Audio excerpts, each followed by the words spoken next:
That's a great stat there on the Hamilton Tiger Cats. Consistency has been a tradition with that team. They need to win this football game because with the Concord's victory this morning, we mentioned a little earlier, if the Ticats lose, Montreal is within one game of the Ticats, and they do play each other in the last game of the season. Big rush up the middle. Andre Jones almost got there, but Ruoff gets the kick away. And this is Larry Crawford. Crawford brings him straight back up the field to the 53-yard line. That punt traveling 46 yards, and the return of 11 by Larry Crawford. The Lions have good field position. Still, I really like that. I like it when a back doesn't see an obvious opening. He just goes straight up the field, get as much as you can out of it. 11 yards is a good return anytime, rather than running around all over there and giving up yardage. Crawford put him in good field position at the 53-yard line. Crawford averages 10.4 yards every punt return. That time he got 11. Ray Strong gets away from one tackle in the backfield and gets into the Hamilton 49-yard line. Leo Ezrin's number 72 in on the tackle. Strong seeing the ball more often than John Henry White tonight. Warner Miles, number 51, coming out here trying to trap Price on the play. They put all of their strength to the left side and came back with that counter action to pick up his 8. That was Mike Walker, the man that Strong got away from in the backfield. Second and short. Draw to John Henry. He's got the first and more. Leo Ezrin finally brings him down inside the 40-yard line. The Lions on the move now. They lead it 3-0. Take a look at Leo Ezrin's number 72. Of course, formerly with the Winnipeg Blue Bombers, he reads past and sees that draw and tries to get back into the play. That's Glenn Leonhard, number 54. He gets rid of, but the gain is substantial, and the Lions have a first down at the Ticat 40. Sammy Green is a short man. He makes the catch right at the line of scrimmage and then is bounced back. They may give him a gain of about a yard, and that's all. Hamilton Tiger Cats were there, led by Gerald Best, number 14, who's operating tonight with a bit of a hamstring fault. Sammy Green was the club record for the season in total receptions, and he had the club record 12 against Winnipeg in a single game. That's 74, includes tonight's receptions. He came into the ball game with 71. Second down and 9 for the Lions. Way over the head of the intended receiver, Sammy Green again.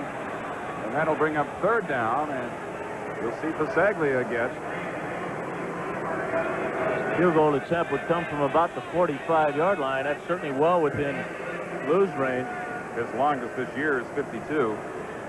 He's 33 of 43, including tonight. He leads the CFL in field goals. We're down to the last 30 seconds of the first quarter, and Luke Pasaglia will try to make it a 6-0 ball game.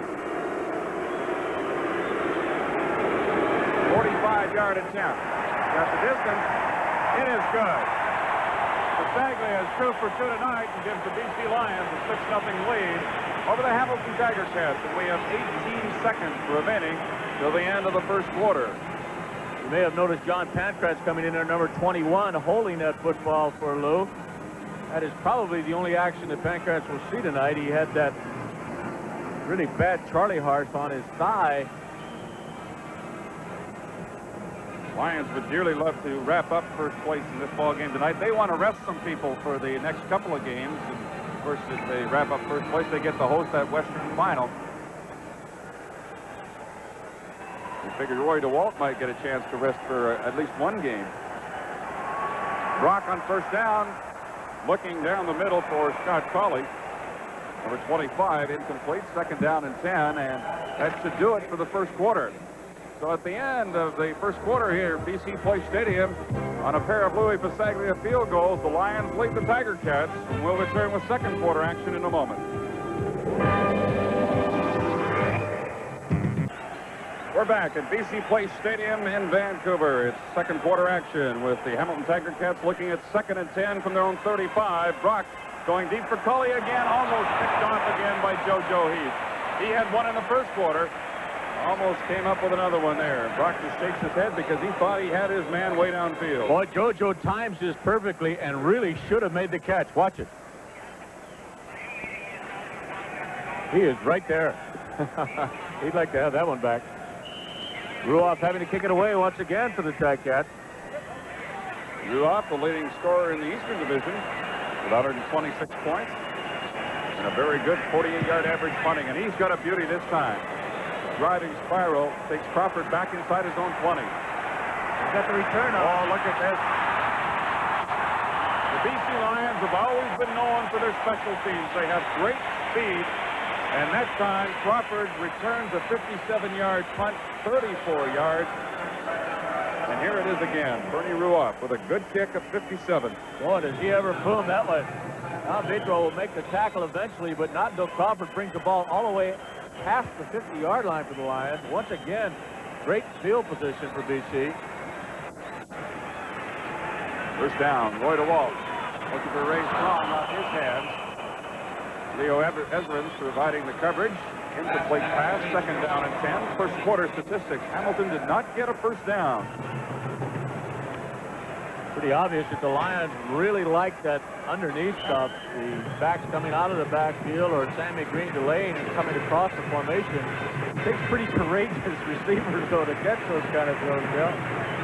They're going to take those shots from linebackers. Defensive guys love to see you coming in there. Second down and 10 from the 50. Look at the Strong. He's got him. Just gets into Hamilton territory, the 54. McIntyre is there defensively. It'll be short of the first down. And we'll see Pasaglia to punt. Don Priestner, the middle linebacker. The team's leading tackler was also there. Coming into the ball game, Priestner had 91 tackles on the season. Helped put the stop and hold the Lions short of the first. Interesting story about Don Priestner, Dale. You know, he's involved with a company that is promoting the CFL All-Star game, which will be held right here on December 3rd. John, a third owner of the company that's put it all together. Right. We look forward to that one, too. Gamble on third down. Pasaglia pitched it to Ray Strong, and he's inside the 35-yard line. Big play for the BC Lions. They maintained possession, sustained the drive. You know, Dale, we weren't looking for that, and nobody else was either, including the Hamilton Ticats. Lou Pasaglia went up under the center, just like a quarterback. Strong easily picks up a first down. Great blocking by the BC Lions kicking team, and they move it all the way down to the 32-yard line. Bit of a surprise. Lou's contributing in all kinds of ways now. He's such a great athlete, too. He's a fine receiver, Dale. If he wasn't such a good kicker, I'm sure he'd be on some CFL roster as a wide receiver. Strong was the man that Pasaglia pitched the ball to, and he picked up the first down. He's now out, replaced by Donnie Taylor.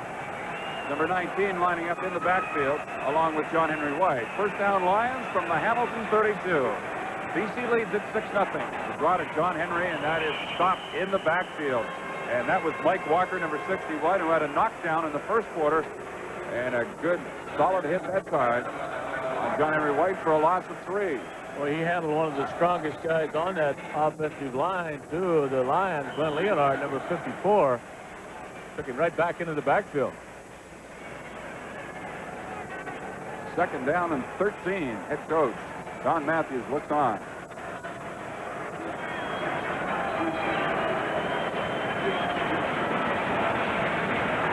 Pressure on DeWalt.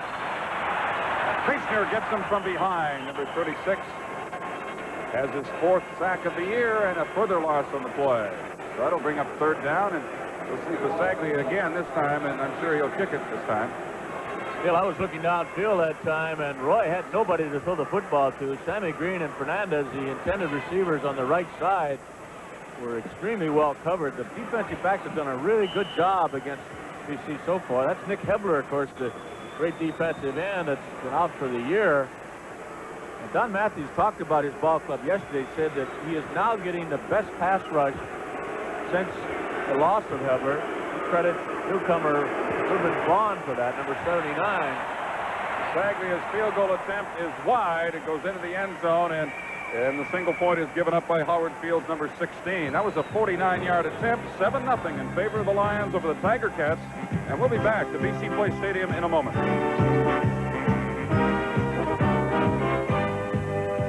2:47 remaining in the second quarter, and the BC Lions have the lead thanks to Louis Pasaglia with 2 field goals and a single point. On a missed field goal, Hamilton still looking for their initial first down of the ball game. 1st and 10 for Hamilton at the line of scrimmage on the missed field goal, the 42-yard line. Again, Brock drops into that shotgun formation. Used it a fair number of times already in this ball game. Inside pitch to Johnny Shepard. Trying to turn the corner. Shepard is hit hard as he crosses the 45 and falls forward and near the 48-yard line. Kevin Konar, number 31, was there, and so was Parker. Konar slightly shaken up along with Parker. Shepard just bounces right back up and hits the huddle. Well, I'll tell you, Konar was not fooled on the play. He's number 31, but Shepard just outran him coming around that right side. I think the Lions kind of knocked each other around there as much as they did Shepard. Take a look at Parker now. He comes up from that corner position. Gain of close to 6 yards. 2nd down, about 4. Brock quickly into the middle. DiPietro could not hang on to it. He would have had the first down, but unfortunately for him, last year's Canadian Player of the Year and the winner of the Shenley, Rocky DiPietro unable to hold on, and Bernie Ruoff will punt. Still not a perfect throw to Rocky by Dieter, but certainly a catchable football. Dieter has not had a great night here again. BC Place. As we mentioned, his first appearance here with the Winnipeg Blue Bombers was, in his mind, the worst game he's played in the Canadian Football League. Ruoff hangs this one high. Larry Crawford at the 15. This time, the Hamilton coverage team has a much better opportunity to get down there and stop the return. We have 10:42 remaining second quarter. 7-0 BC. We'll be back in a moment.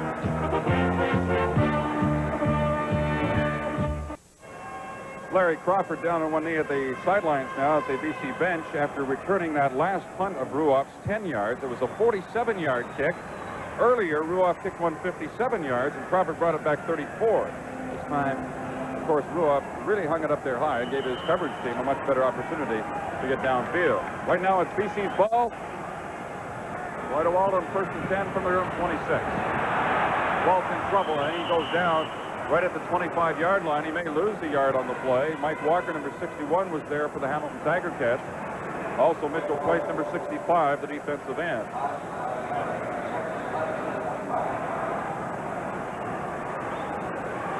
Well, of course, an excellent runner, actually drafted by the NFL as a running back, 6'2", 210. 4-year veteran of the BC Lions out of Texas Arlington.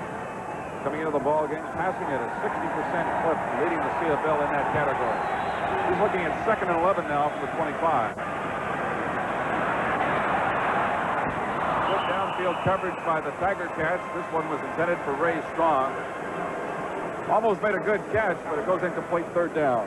Dale, the Ticats continue to do an excellent job of coverage on the BC Lion defenders, or receivers, I should say. Strong does manage to get open to the inside of Leo Ezra's number 72. It was not a bad throw, but he couldn't handle it. 9:52 remains now. The Hamilton Ticats will get possession, and they're still looking for their first down. Hasn't been a great night for either offense so far. Bagley is a good kick this time. Driving Howard Fields back to his own 30. He stumbles and goes down on his own at about the 38-yard line. That's a 55-yard kick that time by Pasaglia and a return of 8.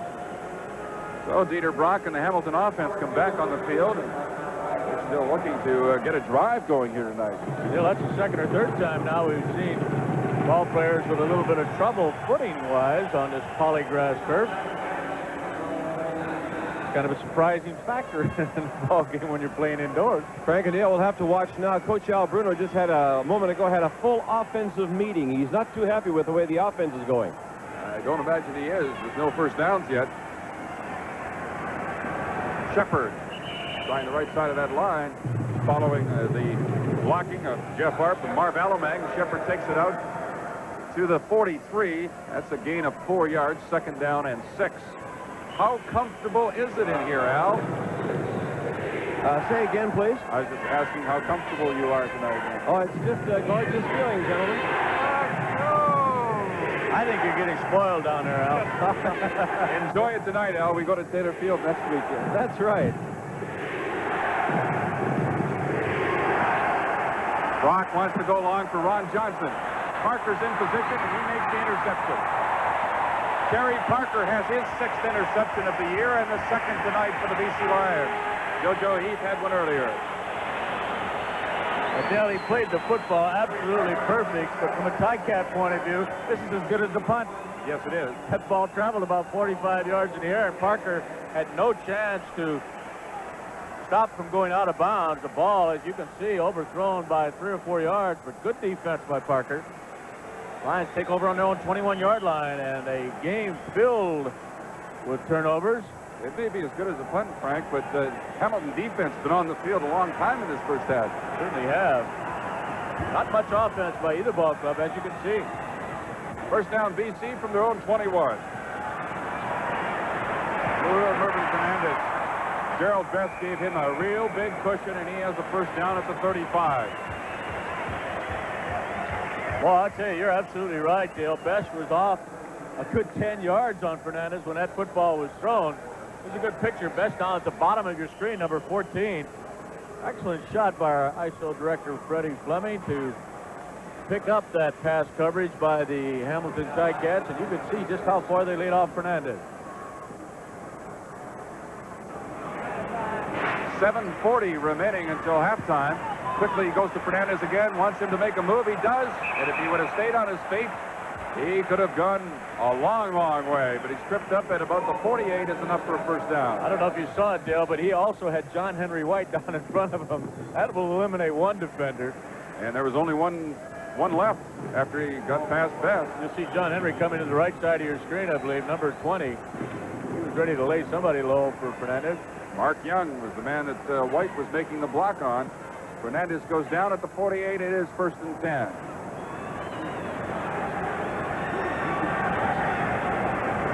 Sammy Green, penalty marker. Green is caught in the backfield. Nowhere to go as Howard Fields, number 16, was there for the Tiger Cats defensively. Motion against the BC Lions. It probably will not be accepted as the loss on the completed pass was about 5 yards. Columbia, no end, decline. See that happen so often. That can kind of hurt you when you throw that little hitch or screen pass to the outside. You got no offensive end to get out there and try to help him.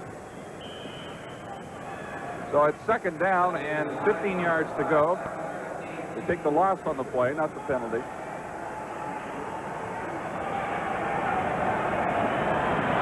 Walt with the throwback looking for DeBries. He's got him, and the ball pops loose. Fields has got it for Hamilton. They're going to rule this one a fumble and a recovery by the Tiger Cats in good field position at the BC 42-yard line. DeBries making the catch. Took a good pop, and it's Hamilton's ball thanks to Howard Fields. 7-0. BC leads it. We'll be right back. Good alert play by Howard Fields on that fumble recovery. Howard, you knocked the ball loose and then scooped it up, eh? Yeah, we were in a deep 4 zone, and they couldn't read it, so I just played the man, and I jammed him. He fumbled the ball, and I picked it up. Said your defense is playing awfully well tonight. You're just going to have to get your offense going. Yeah, they'll get coming. They'll come. We got to do the Brock. They'll come. Okay, Howard. All right, thanks. That is the 5th fumble recovery this year by Howard Fields. He leads the CFL in that category. Teams are even up in turnovers. The Lions lead at 7-0.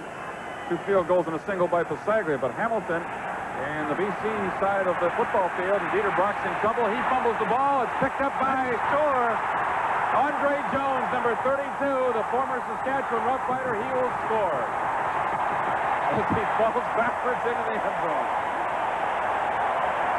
You know, Dale, somebody out there lost their shoe. I thought it was a flag. It is not. 65-yard fumble return, the longest of the year. Andre Jones gets the first touchdown of the ball game. And let's give credit to Mac Moore, because he's the guy that got out there and put the hit on Dieter Brock, causing the fumble. Watch Moore, number 78, head up on the offensive center. Wadchuk.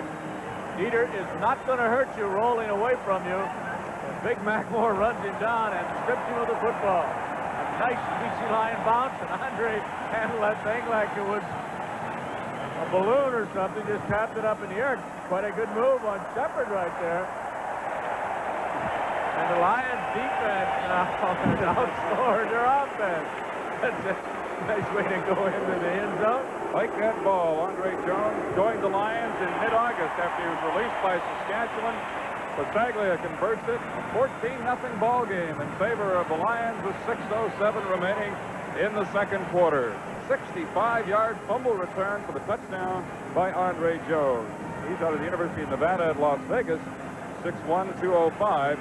Here's another look at the move he put on Johnny Shepard and the move he put on himself at the goal line as he fell into the end zone. You know, he had to put that move on Shepard because Shepard will run him down, no question about that. Take a look at it once again. Shepard's got that great speed. Andre's not slow, but Shepard certainly would have caught him had he not made this great move.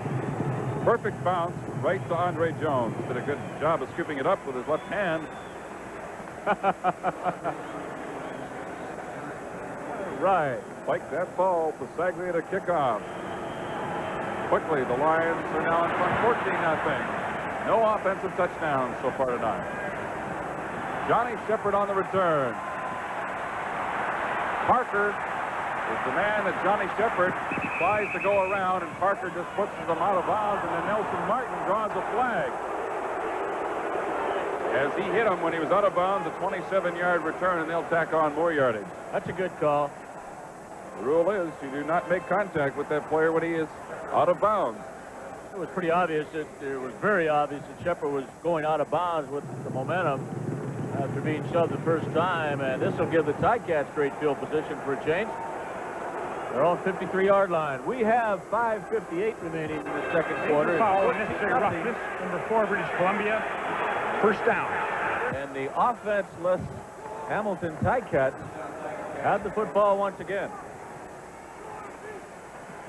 First down from their own 53. Peter Brock must get something going soon. Plays it out here to Bragagnola, number 22. Stopped by Glenn Jackson and Tyrone Cruz at the BC 53. And that's a gain of 4 yards. Second down and 6. Bragagnola with his second catch of the evening. He's in his third year with the Tiger Cats. Graduate of the University of Toronto. 28 years of age. Rookie head coach Don Matthews. Brock takes over with his offensive charges. Roy DeWalt his receivers. Brock looks one way, goes back to the far side to Ron Johnson, and he's got him, and a first down as Johnson just pushes the defender back to the 40-yard line. Andre Jones was the man over there for the Lions defensively. Good thing he was there, too, because he got away from the tackle at JoJo Heath. That is the first down, Dale, is it? I think so. Other than by a penalty when they picked up one earlier. First time the offense has moved the yardsticks. Almost picked off by Glenn Jackson as Dieter Brock took a hit from Mac Moore. That ball definitely got away from Dieter. Thrown about 10 yards too far to the inside of the field. Look at the great job Mac Moore does of getting away from Washuk. I guess it was actually Moore's hand on Dieter's arm that caused it. But it was not a slip by Dieter. Second and 10 now.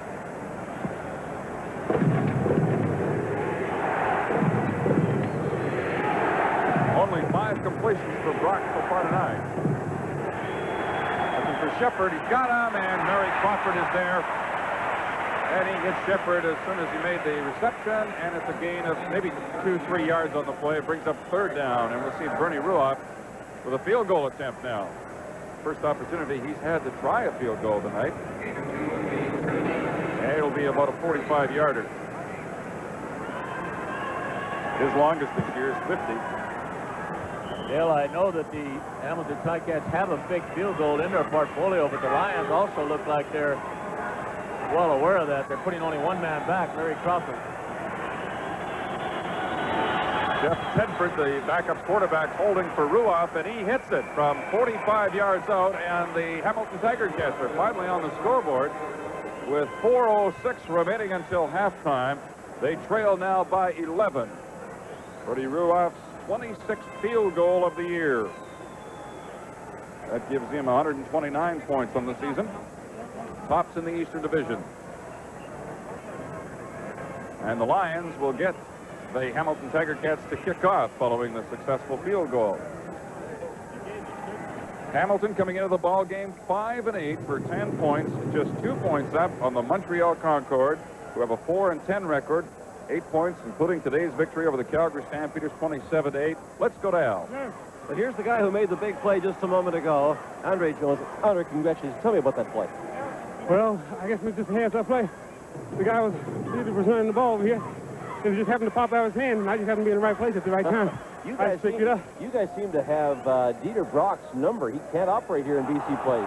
Oh, yeah, we're putting a lot of pressure on him, and all we got to do is just play hands-up ball, Just play like we practiced this week, and we'll come out on top. Congratulations. Big play. All right, thanks a lot. Appreciate it.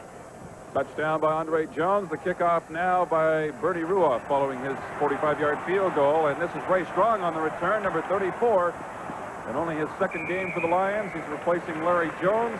And Strong gets it out to the 40, a return of 17.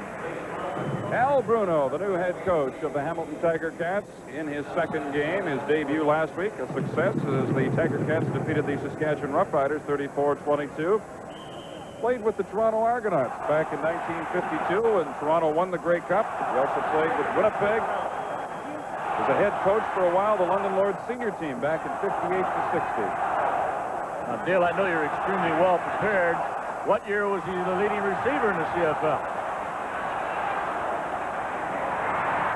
As you look at Sammy Green, the BC Lions leading receiver, picking up a first down. Did I get you? You got me. What year? It was that same year, 1952. I was going to say that, but I was only going to be guessing. Here's another look at Roy DeWalt going to Sammy Green for the first down. Sammy's 5th reception, I believe, tonight. The first one that really has been thrown downfield for any significant yardage.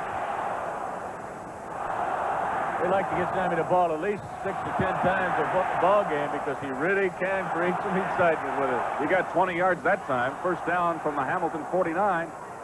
DeWalt completes it to John Henry White. Then he dropped it.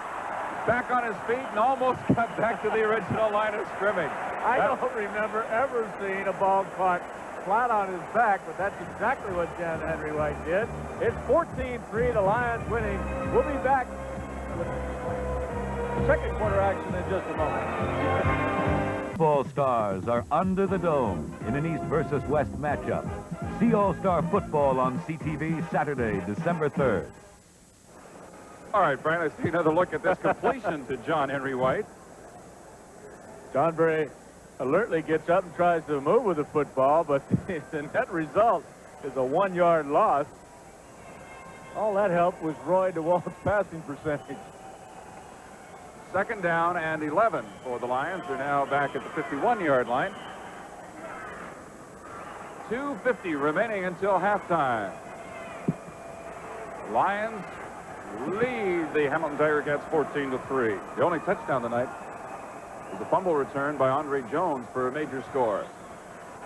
Blitz on DeWalt. He is hit hard and dropped back at the BC 49-yard line. I believe it was Felix Wright, number 28. The halfback blitz, and he came through untouched. That's exactly who it was. You'll see him coming from DeWalt's blind side. But once again, he had time to throw that football. Just excellent coverage by the defensive backs of the Ticats. Lou will have to kick it away now with just 2:30 remaining in this first half. It's a 14-3 ball game. And it has been a mistake-filled first half. That it has. The Lions started this drive outside of midfield. They got to the Hamilton 49. Now they're third down and 20 from their own 49. Don Vetro on the return. Number 27 brings it back out to the Hamilton 32-yard line. It's the first time tonight that we have seen Don Vetro touch the football. In his first year with the Tiger Cats, he's out of Wilfrid Laurier, 5'10", 183. Played with Montreal previously. And the Tiger Cats, under the guidance of Dieter Brock, the first down from their own 32. Look at our location here in this beautiful stadium. Enjoyable place to work, isn't it? It's tough. Mark Bragignola, number 22, with the handoff from Brock. Gets out across the 35. 36-yard line, pinned there by Kevin Konar, number 31. Rick Klassen, number 60, was in on the tackle as well. It's second down and about 6 yards to go for the Tiger Cats. I was mentioning, Dale, that Dieter is still not real popular with some folks in the Canadian Football League.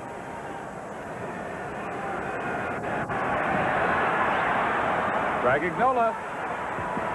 He has the first down. Runs right into Larry Crawford, and Kevin Konar moves over to put the stop on him. They'll spot it at the 48-yard line, 1st and 10 Hamilton. We have 1:50 remaining in the second quarter. We have the Lions here tonight going for first place in the West. Tomorrow afternoon on CTV, it's Ottawa, Toronto. The Argos will be going to clinch first place in the East in that one. Brock to Bragignola. He wasn't ready for it. Oh, it's a lateral. Parker picks it up and takes it into the end zone. Now, Brock is not happy with this ball. Well, I don't know, Dale. I thought he threw the ball forward. We're going to have to look at that again.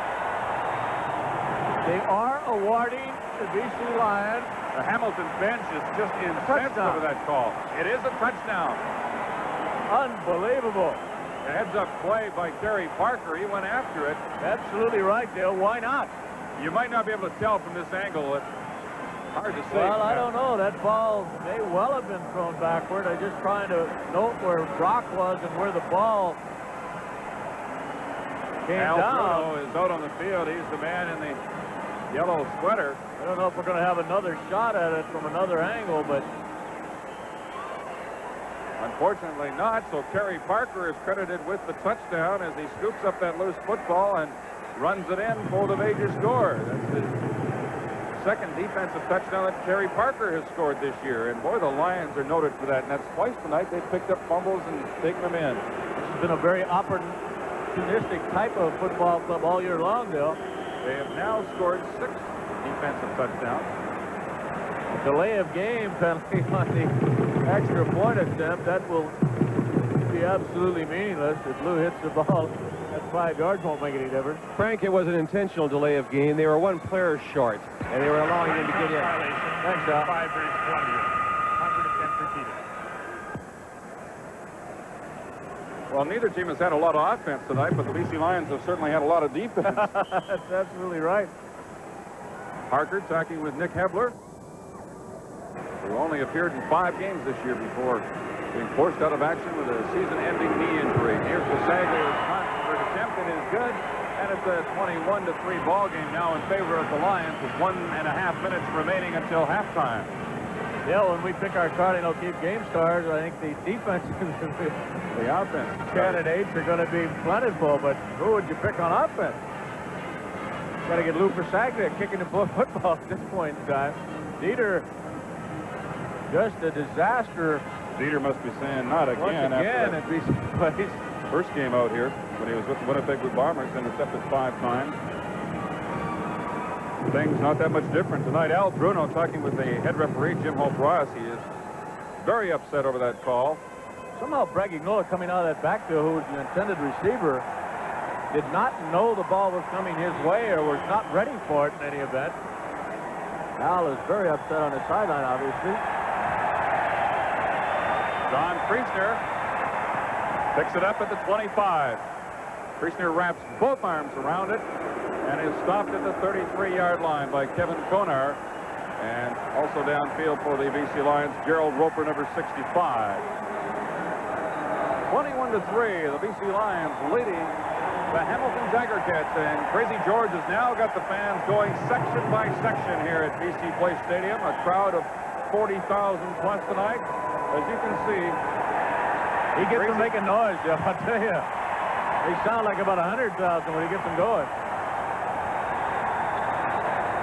all the way around the stadium they go. First down, Hamilton, 33-yard line. Brock to Johnson. Play was a little slow in developing, and he only picked up about 4 yards. It'll be second down and 6. There just weren't any blockers out there in a big hurry. Unable to get much of an opening for him. This crowd can be very disruptive for opposing quarterbacks trying to change the play at the line of scrimmage, but boy, they have fun. They've got a great facility here, and these people know it and appreciate it.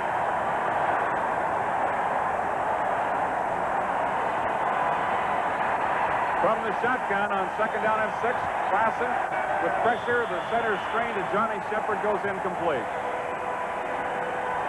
That'll bring up 3rd down, and the Hamilton punting unit comes in. These fans just keep on having a good time.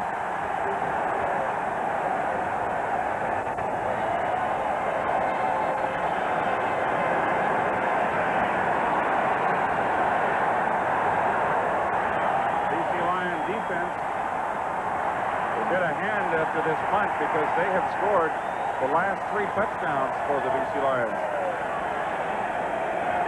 Last week in Calgary, and 2 of them here tonight. Off the side of Bernie Ruoff's foot, Larry Crawford moves in front of JoJo Heath to take it.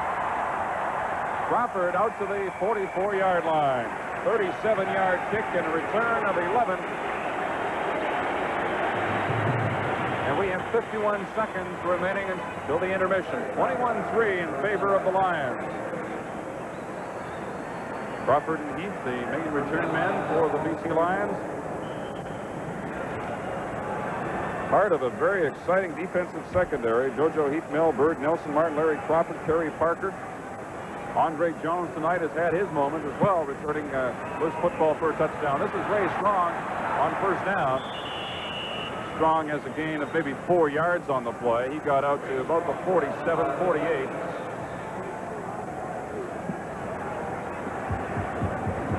Low getting up is Mike Barker, number 66 of the Tiger Cats. He's now back on his feet. 2nd down and 6. Clock is running. 35 seconds remaining until halftime. The ball hit by Covington as he got rid of the ball, and Mervyn Fernandez came back to make the catch at the Hamilton 52. DeWalt is down on the field. Larry Crawford. DeWalt took a hit from Grover Covington just as he was releasing that football, and he had that front leg planted, Frank. He does not look good. Joe Powpow, the backup quarterback for the Lions, warming up on the sideline. Joe has seen very limited action in the last month and a half, as Roy's enjoyed his finest year as a BC Lions quarterback. 27 seconds left till the end of the 2nd quarter, and here's a look at it. Watch Covington coming from your left. He gets down low. You can see that left leg being taken out from under the wall. That would appear to be his problem. Covington came into this ball game with 8 sacks. Opposing quarterbacks leading the Ticats in that department. He's big number 77. Was a star of the week for his performances with 3 quarterback sacks last week against Saskatchewan. Very definitely would appear to have twisted Roy's left leg. Joe Powpow warming up. Powpow hasn't seen a lot of action this year. In fact, he hasn't even thrown the ball 100 times in the regular season. Playing out his option here in BC. 21-3 in a ball game that has seen constant turnovers by both football clubs, with the Lions scoring 2 defensive touchdowns in this 2nd quarter and playing an excellent job defensively against the Ticats as Dieter Brock continues to have his problems here at BC Place. Roy DeWalt, of course, the Lions nominee for the outstanding player in the Cenny Award balloting. Let's go down to Al McCann. Okay, Frank, I got Kerry Parker, who made that very alert play for a touchdown carry. It seemed like you were the only guy who knew it was a live ball. Well, you know, it's an automatic reaction with me. If it's a dead ball or not, I wait until the official call it dead, and it just so happened that it was a live ball, and I was in the right place at the right time. I'll tell you, you can't say enough about your football team. You manufacture points, be it offense or defense. You manufacture points. Well, that's what the game is all about, scoring points, and it really doesn't matter whether it's offense or defense. We're just glad that we're able to do it and capable of doing it offensively as well as defensively. Well, it looks like you're pretty well on the way to finishing 1st place. Hopefully. Joe Powpow is intercepted by Felix Wright, and he'll take it all the way for the score. Joe Paopao just came in to replace Roy DeWalt, and right away he is intercepted trying to throw the out pattern, and that is the third defensive touchdown of the evening, Frank. Yeah, that's very unfortunate from Joe Paopao's point of view, because he is not a popular individual here at BC Place or in Vancouver. The fans just don't feel he can get the job done, and to come in and have that happen to you right off the bat. Wow. 61-yard return by Felix Wright for the major score. And now Bernie Ruoff is in to convert it. Wright, second-year man out of Drake, intercepting Paopao's initial pass of the ball game. 9 seconds remaining until halftime. Tedford holding for Ruoff. It's now a 21-10 ball game. Defense is dominating this one tonight, and we have a little discussion going on following the conversion attempt down at the BC 5-yard line. We still have 9 seconds remaining in the first half of this ball game. Temper's starting to flare as you look at Roy DeWalt and the training staff try to figure out just how badly off he is. Let's go down to Al and see if he's got a report for us. Well, Frank, Roy's got some pain. The doctors and, of course, trainer Bill Rochelle are checking that left knee. They are pressing it. He was wincing. They'll give it a good look at during the halftime intermission, and hopefully Roy can get back in the ball game.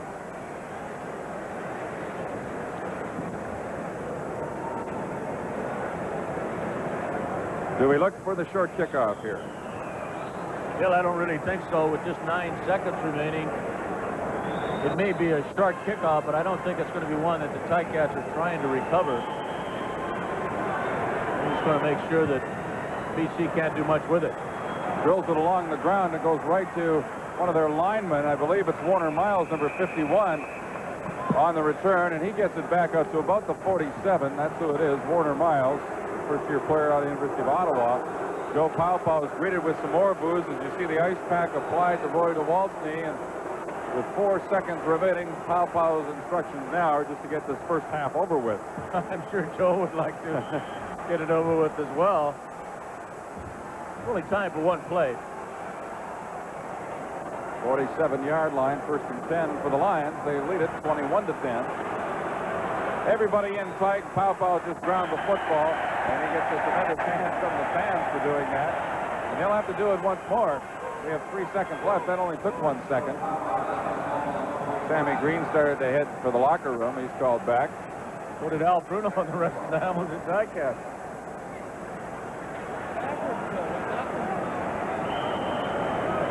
This will be the final play of the opening half here at BC Place Stadium, and it's been a strange one. Neither offense has been able to do much of anything, and the defenses have done all the scoring, except for the first 7 points that Louis Pasaglia put on the board and gave the Lions a 7-0 lead.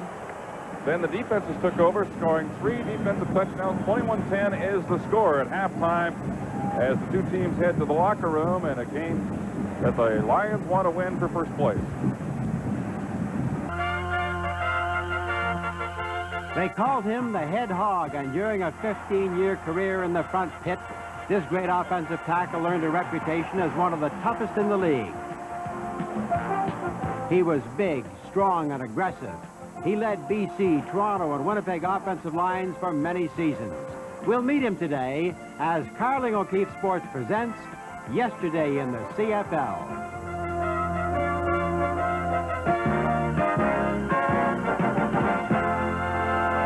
And you'd think this name would be inscribed upon a lot of awards. Unfortunately, that is not the case. But he was the leader of the Hogs, the front line that protected so many good backs and quarterbacks. Bill Frank is remembered as one of the great linemen ever to play in the CFL. Bill Frank hails from Denver, Colorado, and came to Canada to play for the BC Lions in 1962. In 1965, he was traded to Toronto. In '68, he was traded to Winnipeg, and there Bill proved to be a standout over the remaining 10 years of his career. This 6'5", 280-pounder was named an All-Canadian 7 times, taking and dishing out punishment until the ripe age of 38. Early in the career of Bill Frank, the fans remembered him as being very big and strong and powerful and carefree. Bill, do you think that's the way the fans in Winnipeg and Toronto remember you? I would tend to think so, yes, John. You know, when you're young and really you're not too mature, you tend to overlive and do certain things that you wouldn't normally do. But I enjoyed myself, there's no question about it, and I might have done some things that people would kind of snicker at, but all in all, gee whizzers, you got to grow up. Your rookie year was 1963. The BC Lions went right to the Grey Cup. You lost the game, but it was a great team. How do you rate that team? Well, that, of course, was my first real taste of professional football, but gosh, the talents that we had, you know, you had people like Cap and Fleming and Beamer, and we had an offensive line that was just excellent. We had a great big defensive line, and we had a middle linebacker by the name of Brown. Of course, that helped a lot. But just on overall balance, geez, we had an excellent mixture of young people, veterans. It was a good, solid team. Of course, we went on to in '64 to only lose one game and tie one game. So, you know, that just kind of speaks for itself. But I'd have to rate that probably the best team I've ever played on. Bill, was there anything that happened late in your life or late in your career that changed you at all? Well, certainly there was, John. The second year before I retired, I was injured. I tore some ligaments and stretched them in my left leg. And that gave me a little time. I had to sit out 8 games, so it gave me a little time to kind of examine myself and what I was doing and where I was going. You know, it kind of really enlightened me, but I think the most important thing that really happened to me was that I accepted the Lord my last 2 years in football, and gosh darn it, he turned me just completely around. New priorities, the whole ball of wax, and really enlightened me and gave me a new life. Frank could always be called upon to bulldoze his way through defensive lines, opening up holes for his running backs, and his pass protection was near perfect. Bill Frank retired in 1977, putting one of football's longest careers behind him. Today, he's sales manager at Kingsway Toyota in Edmonton. Bill, what memories do you have of those Western Conference linemen? Were they smaller and quicker than you'd been used to in the East? Well, John, we played a different game in the East. Coming out West and playing, they were as big but a little leaner. So it was a little faster. It seemed like a little faster game. We played a little harder hitting game in the East. I think, you know, more of a, you know, knock them down, drag them out type of game, especially with Hamilton. You can remember those. But in the West, a little bit more wide open, a little bit quicker game. Well, that trade started a 9-year career, a great 9-year career with the Winnipeg Blue Bombers. In fact, 1972 might have been the greatest year you ever had. Well, I appreciate that. We did have an excellent team. Of course, we had Jonas, and we had guys like Pogo, and we had an excellent little running back in Mac Heron. And we had just a super offensive line. Well, we had a good, well-balanced team. We didn't have a real great team in a lot of places, but a real well-balanced team. And offensively, we were really explosive. How about 1974, when your players named you as the most outstanding player? Was that more important to you than such awards where the writers and broadcasters select outstanding players? Well, certainly it is, John, because you want to be recognized by your peers, and that's mainly what kind of drives you on as far as what you're doing on the field, because you're trying to establish yourself as an entity and certainly a talent. And when you are recognized by people you're playing against and playing with, yes, I would say it is. What do you remember most about those 15 years in that front pit? Really, what I really remember most is the association and the bond that you build with players, especially linemen. Seem to build a little tighter bond to one another than any other players on the team, because you're in there and you're sweating and you're bleeding with each other and you're helping one another, and gosh darn it, those are the good things that you remember about football, and especially about playing the line. Bill Frank, the head hog, yesterday in the CFL.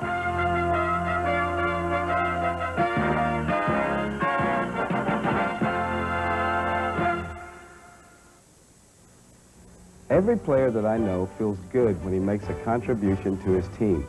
It's the same feeling you get when you give someone a helping hand. And helping hands is what United Way agencies are all about. Helping families, older people, the disabled, and many more, including our young people. I'd like you to meet Andrew. Thanks to Big Brothers, a United Way agency, he's getting a helping hand. Right, little brother? Right. From tomorrow, the Grey Cup of 1983 right here in BC Place. And we've got the chairman of the Grey Cup Festival, a former BC Lion president, Jack Farley, with us. Jack, I know that you've been working hard. How are things shaping up? Al, we're all set for our visitors. We're giving you a little preview of Lotus Land in November. All of the events have been put to bed. Ticket sales are going extremely well. We're starting off on November 22nd on Tuesday. We're going to have a big function here in the stadium at noon. We're going to invite 5,000 fans to attend it. Tuesday night is the big Grey Cup roast. They're going to roast Jake Goddard. On Wednesday is Alberta Day. It's going to be a tribute to our neighbors in Alberta. A lot of events planned. Thursday, of course, is Shenley Awards. Friday is the big Grey Cup dinner. And, of course, Saturday we've got the parade, the pageant on Saturday night, and the game, of course, on Sunday. And all sorts of other events tied in with the big events. Hey, you know something, Jack? I think it's the toughest ticket in Grey Cup history. Oh, I understand the scalpers are going to be running rampant if they can get tickets themselves. That's going to be the problem. But the events are just phenomenal. We have a committee of 400 working on it right now, and they've done a tremendous job. Okay, Jack, congratulations on the work. It's going to be a wonderful week. Best of luck. Thank you very much. Okay, the CFL on CTV continues in just a moment. During the halftime break here at BC Place Stadium, Laurie Nudibus was chosen Miss BC Lion as the Hamilton Tiger Cats kick off to get this third quarter underway. Ray Strong, number 34, on the return, and he gets it out to about the 23-yard line, and that's as far as he's going on that kick return. Wayne Lee, the rookie of the University of Ottawa, making the tackle. Statistically, in the first half, not a lot of offense by either club. BC, of course, with the edge. A lot of defense, though. Turnovers. Big story in that opening 30 minutes. The Lions had 2 defensive touchdowns. The Tiger Cats had 1. The Lions lead it by 11 with Joe Powell quarterbacking BC as Roy DeWalt left the ball game with a knee injury late in the second quarter. Little delay to Ray Strong, and the middle opens up.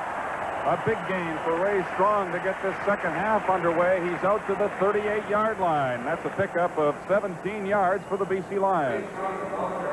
Excellent blocking by that offensive unit of the Lions. You see Miles, number 51, the left guard, pulling behind center Al Wilson to provide that hole for Strong. And just to update you, if you joined us late, Joe Powell, with just a few seconds remaining in the first half, threw an interception to allow the Hamilton Ticats to get back in this ball game. You see Strong once again with a good game, very close to another BC Lion first down. Another draw play as you look at Roy DeWalt on the sidelines now. It looks like he's shaken off that knee injury. He had the ice pack on it for a while near halftime, and I think we'll probably see him if the Lions need to call him back.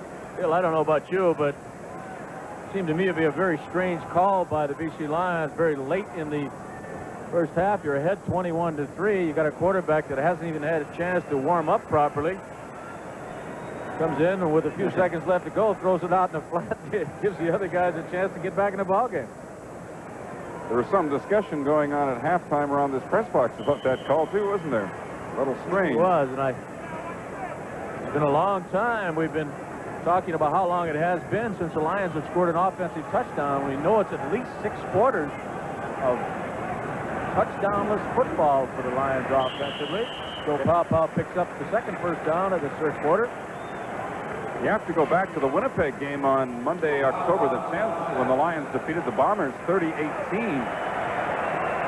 But just offhand, as we have somebody doing the checking for us, I'm not sure when the Lions got an offensive touchdown. It might possibly have been in that fourth quarter of that ball game, but as you say, it's at least 6 quarters now they've gone without scoring offensively a major.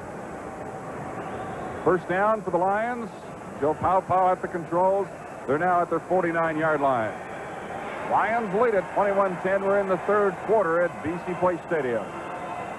Ray Strong fumbles the ball. John Priestner is there, and the Hamilton Tiger Cats have the 10th turnover of the ball game. John Priestner, number 36, was right on top. I don't think Ray Strong even got the handoff properly from Powell. Let's take a look. Let's take a look very quickly at who got that big penetration in there. It would appear to be Mike Walker, number 61. Number 61, yes, Walker. You get a much better picture of it right here. Walker knocking the football loose, and the mistakes continue. 10 turnovers tonight, 5 for each club. First down, Hamilton, BC 43. Brock, Johnny Shepard caught in the backfield for a loss on the play. Linebacker Glenn Jackson, number 37, making the stop on Johnny Shepard. Jackson, the 8-year veteran out of Simon Fraser. Western All-Star last year. Second down and 12 for the Tiger Cats. Now outside the BC 45.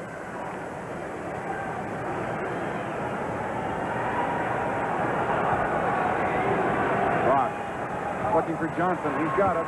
JoJo Heath is over there, helped out by Nelson Martin at the 35-36, and they'll be short of the first down by about 2 yards. Bernie Ruoff from the field goal unit comes in. So the fumble by Ray Strong will set up a field goal attempt by Bernie Ruoff. 3 interceptions, as you can see, by Dieter. That makes 8 on the season against the BC Lions.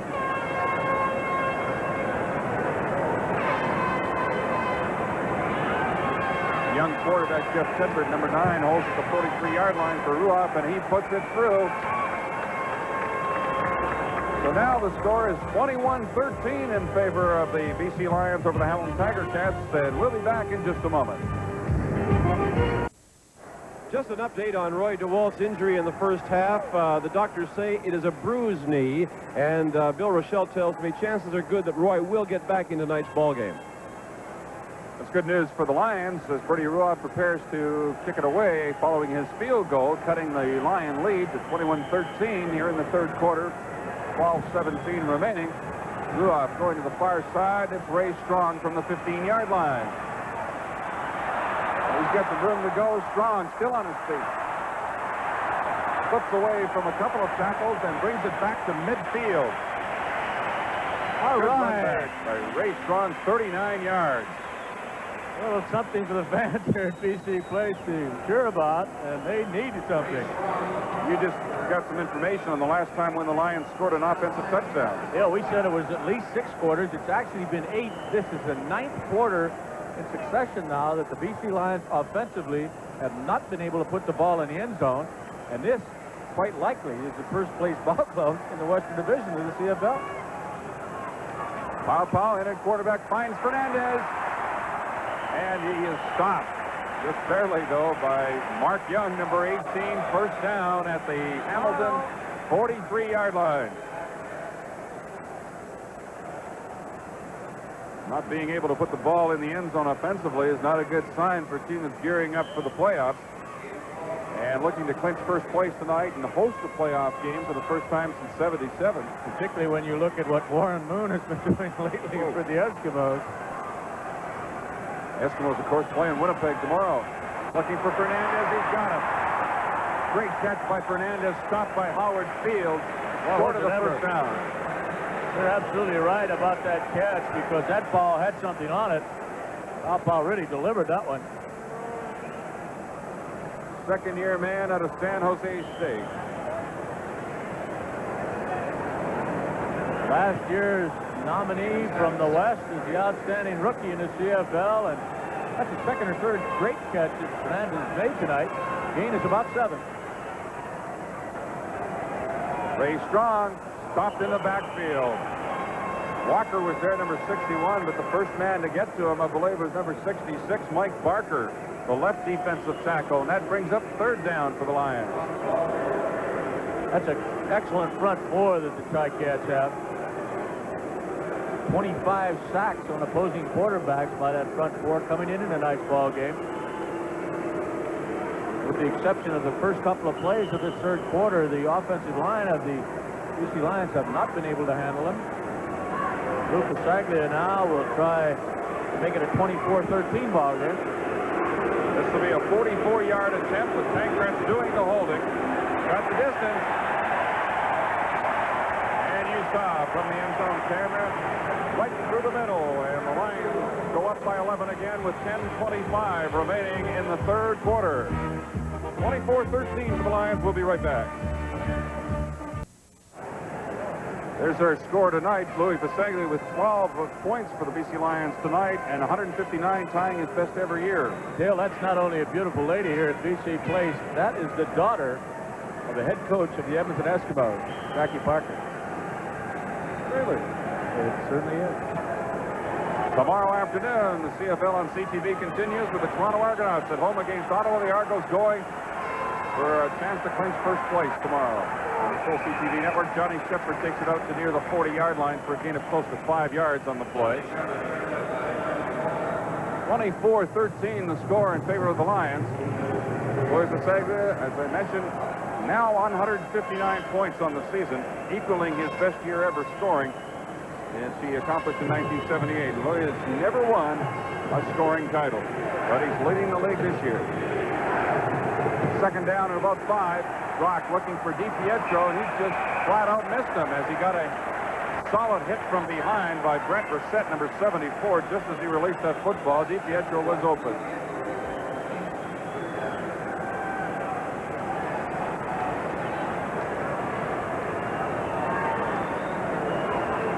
This did not deliver the football as Brock tried to just find his release man on the outside. 9:35 remains now in this third quarter. It's a 24-13 ball game as Ruoff kicks it away. Good punt by Bernie Ruoff. Crawford at the 16. Downfield quickly, the Tiger Cats put the stop on him as he actually went down on his own, pinned there by Wayne Lee, number 17. 55-yard kick by Bernie and a return of 6 yards by Larry Crawford. You know, both Ruoff and Pasaglia are creeping up on the all-time leading punters in the CFL. Zenon Andrusician holds the record with 59,333. Bernie Ruoff started the year in 5th place. He's now moved up to 3rd, passing his own general manager, Joe Zuger. Ruoff coming into the ball game tonight with 50,106 yards punting. Pasaglia is in 5th place.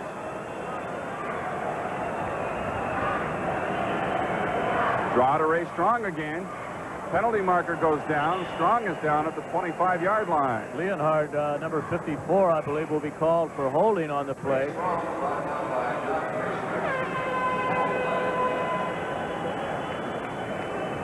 He was working against Mike Walker, 61, in the middle of that line, and it certainly appeared to me that he had grabbed the defensive player.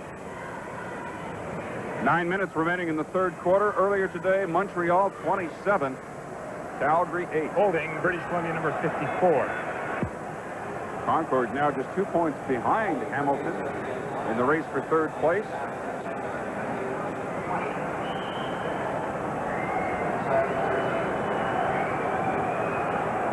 First down and 20. The ball at the BC 12.5.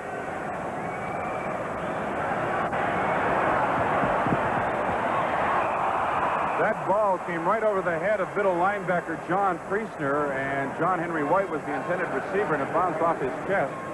Priestner may have just bothered his concentration enough. Very difficult to have that big middle linebacker right in front of you when the ball is delivered, but Joe did throw it well, right in the hand. John Henry's an excellent receiver coming out of that backfield. Only had 20 receptions going into tonight's ball game, but he can catch it. John Henry missed some action this year with an injury. Paw going long for Sammy Green. He kind of curled out towards the sidelines, and Paw threw it a lot deeper at net. Brings up 3rd down, and Pasaglia will have to punt from deep in his own zone. Fans not too pleased with Paw's performance since he came into the ballgame. Isolated shot on the man that's got the only major score for the Hamilton Ticats, Felix Wright, number 28.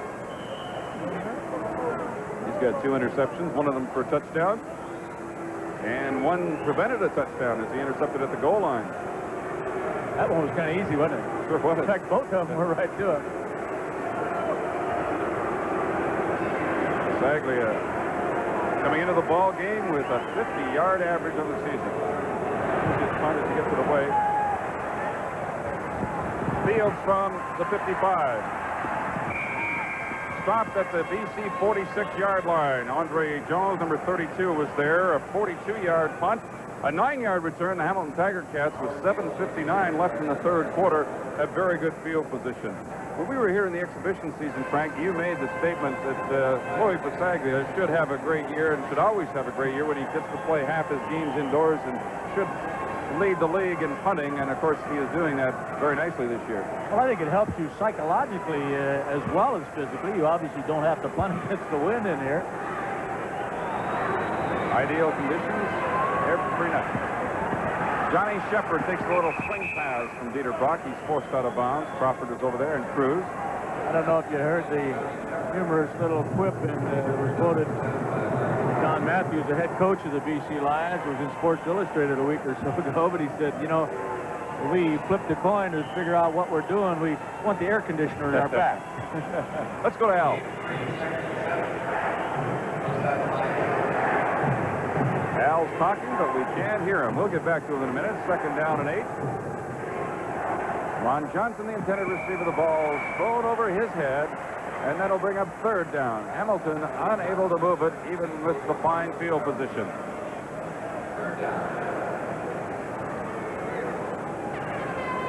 Well, we're having some microphone troubles over there, Al. We'll get back to you when we get it all sorted out. We'll have Al in conversation with Lou Pasaglia in a moment. It's 3rd down for the Hamilton Tiger Cats. Bernie Ruoff is in to try a almost a 51-yard field goal. Tedford will do the holding.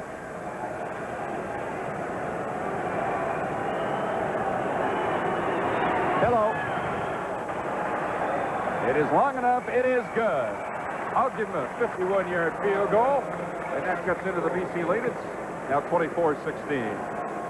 Let's now go to Al McCann. Hey, 3rd time lucky, Right. Louis Pasaglia, the leading scorer who has already equaled his all-time high. I want to ask you, though, Louis, about that these two turned into a quarterback on his first half. When did that come into the book? We saw something on their, when we were scouting during the week, that we could run that on them and surprise them. And it worked for us, but we only got a point out of it. So really, it didn't work out that well. It was a really cute play. I think it threw their minds for a minute, though. That was Coach Shivers and Coach Matthews' idea, and they saw it, and it worked perfectly. Who knows, we might try it again. Hey, congratulations on your year. You kick really well here, don't you, Louis?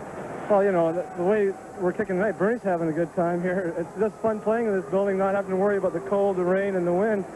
And when you come out here every time knowing the conditions are this good, you can't go out there and do but your best. You're having a heck of a year. Congratulations. Thank you. Line drive kickoff goes right to Warner Miles, number 51. This is his 2nd return of the night. He does a good job. All right. 6'2", 245 pounds, out of the University of Ottawa. His first year. And he's getting to do a lot more running than he thought he'd have to tonight. Yeah, that's a pretty good catch, too. Sure was. Watch the big fella go for the open area. All right, Warner puts the ball all the way up to midfield. 6:56 now remains in the 3rd quarter. The Lions are in good shape. Lions got Warner Miles in a deal with Toronto earlier this year. Bob Powell staying at quarterback, looking for John Henry White. Gets away from the initial tackler, Felix Wright, number 28, and is finally stopped at the Hamilton 53.5-yard line. Over there for the Tiger Cats, Mike Barker, number 66. Grover Covington, number 77, gets up and limping. There's 2 or 3 injured Tiger Cats on the play. Also down is Gerald Best, number 14. Covington's back down on his knees.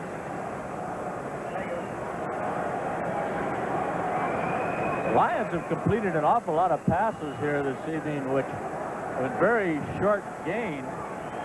This is certainly included, as the pickup is only about 2 yards. Well, I think the Ticats hurt each other on that play. It would appear that Best's head caught Covington in the left leg. Both the Ticats are down. As you take a look what's happening with CFL in the next week. Edmonton playing in Winnipeg tomorrow afternoon. That's a big game between those two clubs. They're currently tied with 8-6 records.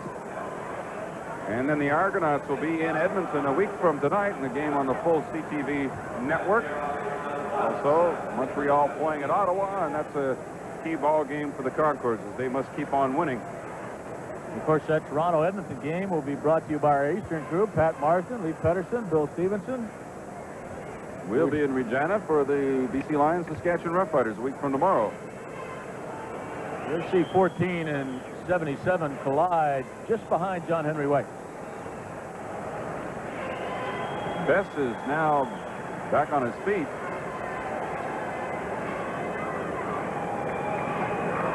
3-year veteran of the Tuskegee Institute in Alabama. He came into the ball game operating with a bit of a hamstring pull. I think it'll be more like hold up the number of fingers and see if he can still count them right now. Well, the ladies come with high fashion here at BC Place. 2nd down and 8. John Henry White takes it to the Hamilton 48-yard line. He'll be 2 yards short of the first down. Priestner got over there to make the tackle along with Howard Fields, number 16. Baglia comes in again as it's 3rd down and actually 3 yards to go. 6:06 remaining in the 3rd quarter. BC in front 24-16. Game totally dominated by the defenses. Now we have Bisaglia, as he mentioned, Al McCann moving up for this fake punt. Takes the snap, pitches it to Ray Strong, and he'll be close, but I'm not sure he made it short, I think. I think he's a foot or two short. Yeah. Worked for them in the first half, but this time Hamilton stops them. Well, you can see Lou coming running back up there. That destroys the mystery, and the Ticats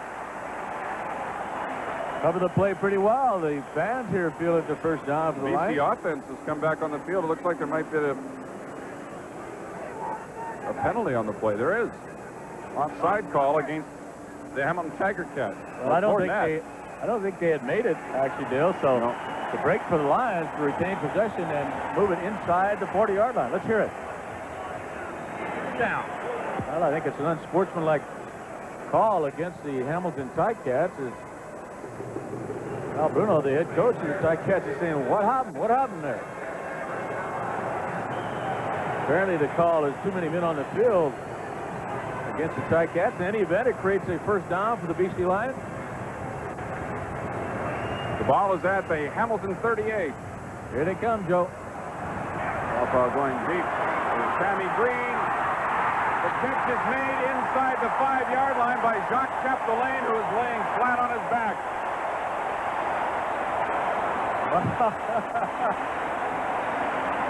Scoreboard here at BC Place says nice catch. It certainly wasn't a great throw. And two receivers almost side by side here. There's something wrong with that pattern, Dale. I don't know who it was, but Sammy Green tips it to Jacques Chapdelaine, and he catches it off his helmet. Now, is that a break? Sammy Green and Jacques Chapdelaine, 1st and goal for the BC Lions at the 4-yard line. Wow, the biggest offensive play is the tip. It's been that kind of night, hasn't it? Sure has. Ray Strong, touchdown. All right. 8 3/4 later, BC Lions offensively score a major. That's the first touchdown for Ray Strong in his career with the BC Lions. His 2nd start with the Lions. He spent 5 years in the NFL with Atlanta. He puts it in the end zone, 4 yards out. You really can't call this a great offensive play. Look at that ball wobble down there. Sammy tips it inside the 5-yard line, and the Lions capitalize on the break.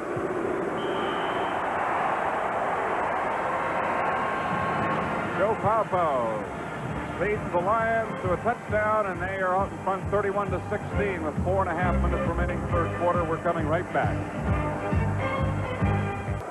Ray Strong, first offensive touchdown in over 2 football games.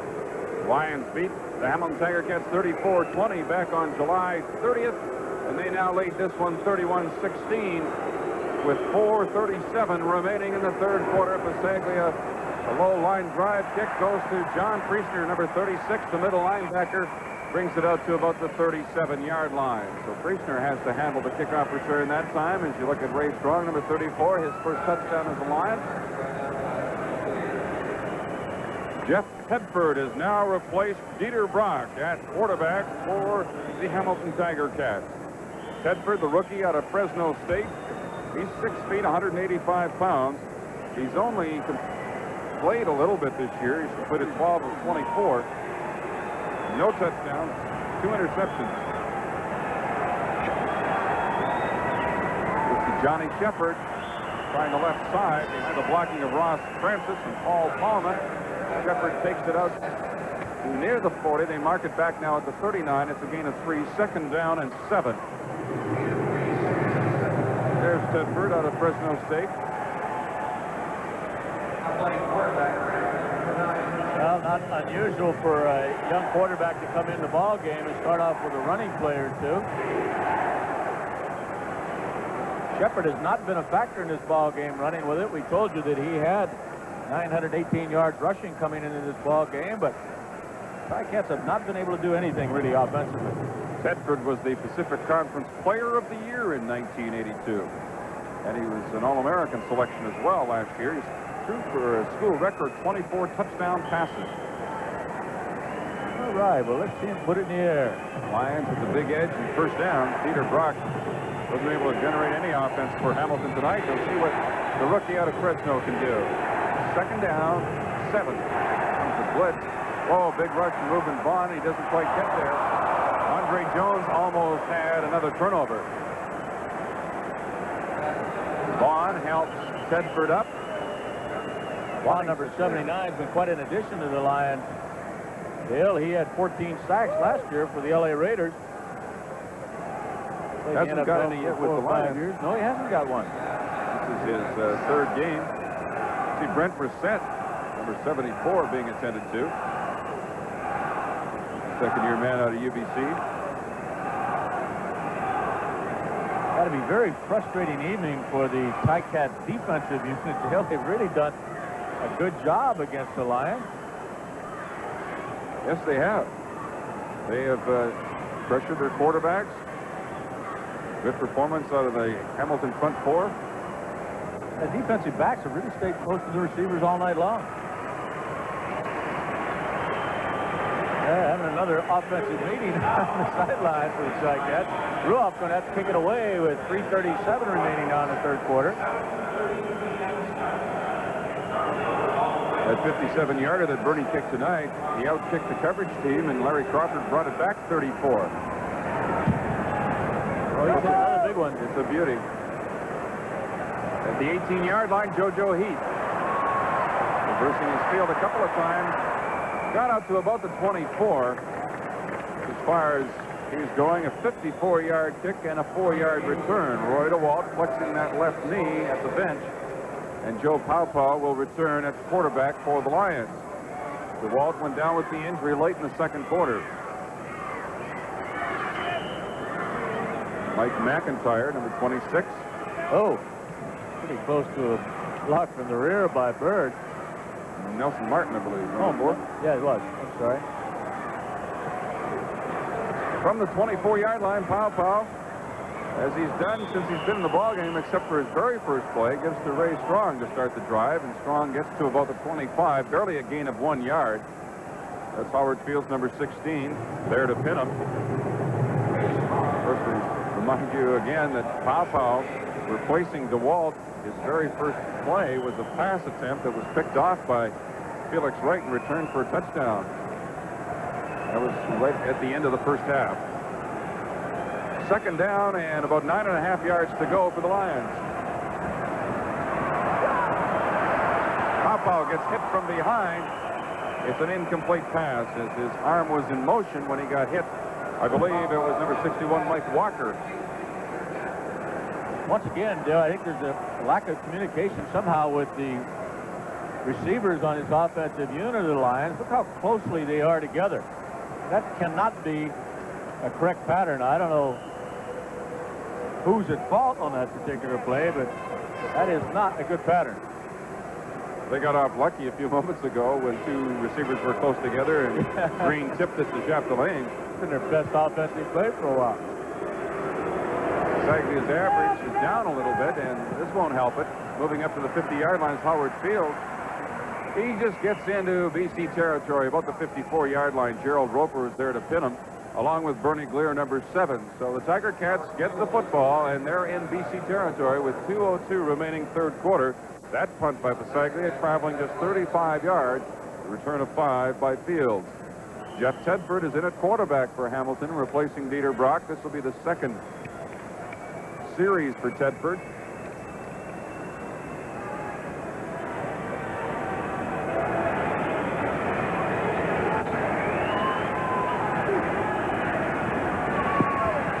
Good protection. Pressure from behind. Unloads it to Bragagnola, and he's hit after a gain of a yard. Rick Klassen, number 60, moving over from that defensive end spot. Bring Bragagnola down. 2nd and 9 for Hamilton. Rick Klassen, number 60, from Simon Fraser, 3-year veteran. We finally get pretty good pressure on the young quarterback, as you see. Completion only gains 2 yards.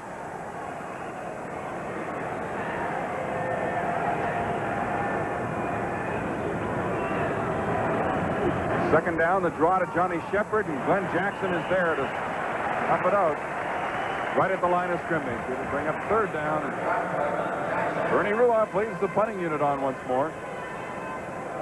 So, 2 series for Tedford, unable to move the Hamilton offense, not having any more success than Dieter Brock did.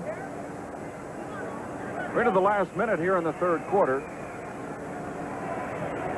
Ruoff beating his season average in his punting tonight.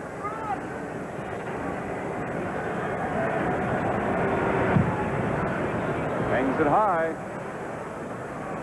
Crawford, 6-yard line. Don Ventrell, number 27, got downfield quickly to make the tackle on Crawford as he brings it out across the 15 to about the 17. 40 seconds remaining in the third quarter. BC out in front by 15 over the Hamilton Tiger Cats. The Lions, will remind you again, a win tonight would clinch first place. It'd be the first time since 1964 the BC Lions team has finished first. And of course, they won their only Grey Cup that year. 1977, they did finish at 10-6, tied with Edmonton and Winnipeg, but the Eskimos got first place, and the BC had to settle for second. That's the last year that the Lions hosted a playoff game.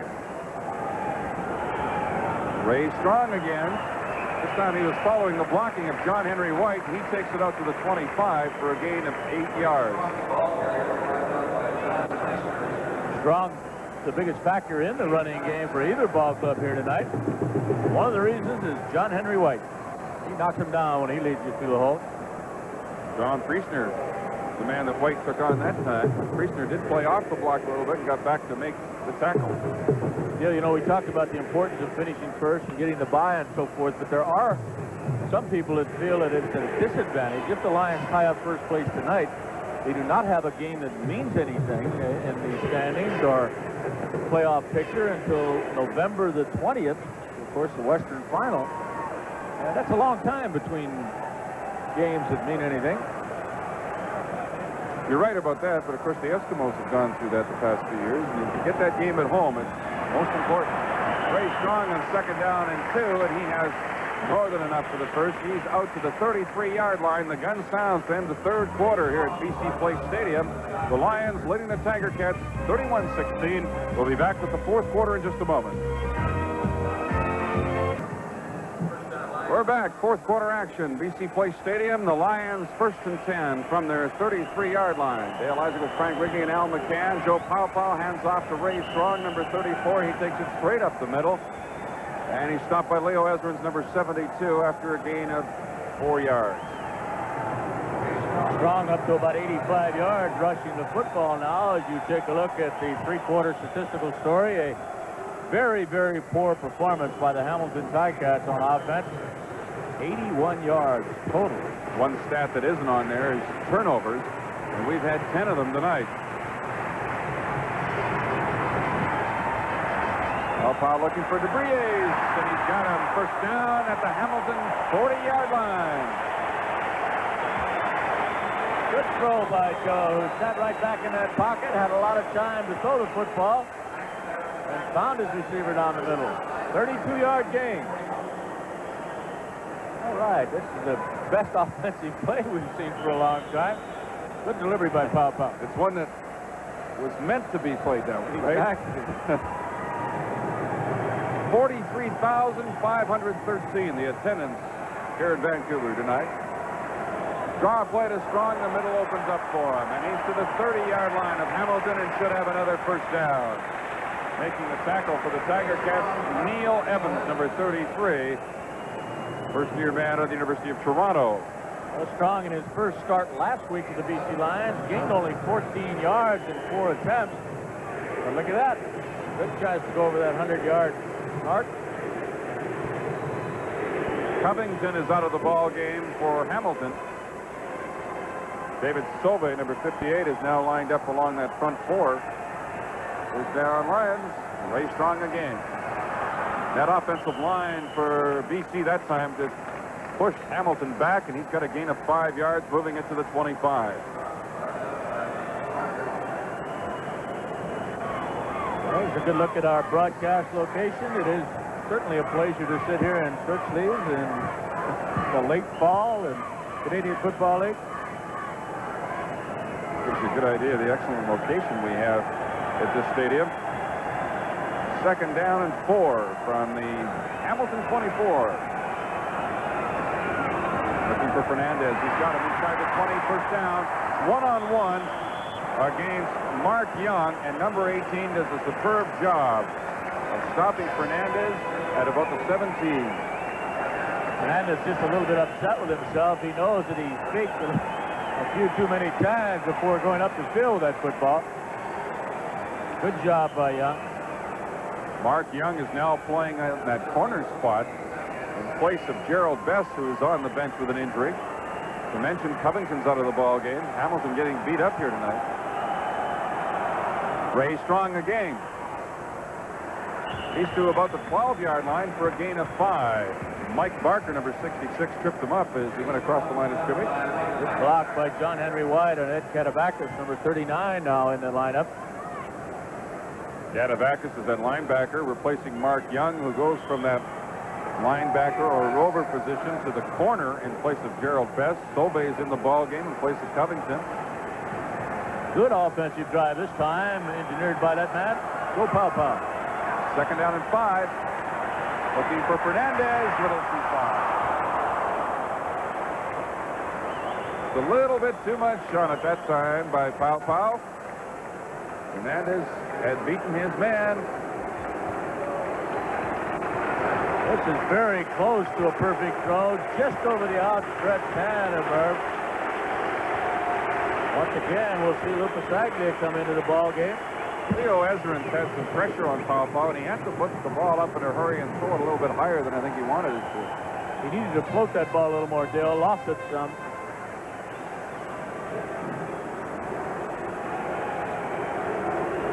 Pasaglia is in to try a field goal, enjoying his best season ever in the Canadian Football League. The 8-year veteran out of Simon Fraser. This will be a 19-yard attempt. There's a penalty flag down. Hamilton jumped offside.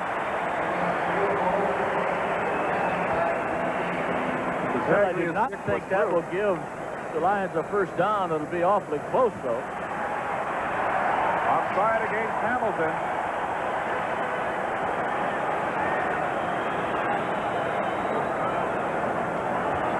We may ask them to measure this one out to see if it would give them a first down or not. It's 3rd down and 5.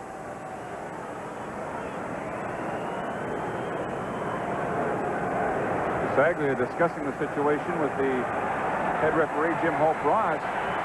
Offense comes back in. It'll be 3rd down and short yardage now. So take away the field goal by Pasaglia. Still 31-16. They move the ball to the Hamilton 7-yard line. Offside, Hamilton number 20. It's 3rd down and possibly a foot to go, if that much. I doubt if it's that much. John Henry White, Ray Strong line up in the eye. White is the tailback. Pow Pow keeps. He should have enough for the first. Looks like he got to close to the 6-yard line, which would be more than enough for the first down. Crazy George trying to stir things up here in the stadium once more. You look at the crazy one, and then you look at the surge by that offensive line of the Lions. They are going to major. It certainly appears that Pawpaw picked up the first down, and John Matthews looks unconcerned about it all at the moment. Closer than I thought, Bill, but he does get the first down. Ball marked just outside of the 6-yard line. First and goal for the BC Lions. 10:39 remaining in the fourth quarter. BC out in front by 15. And a game that's been dominated by the big plays from the defense. Turnovers. 10 of them so far.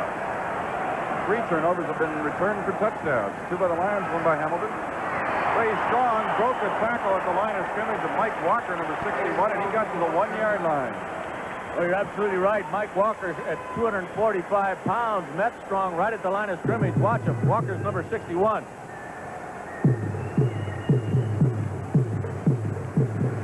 Boom. That's pretty good contact. And Strong shows that he is.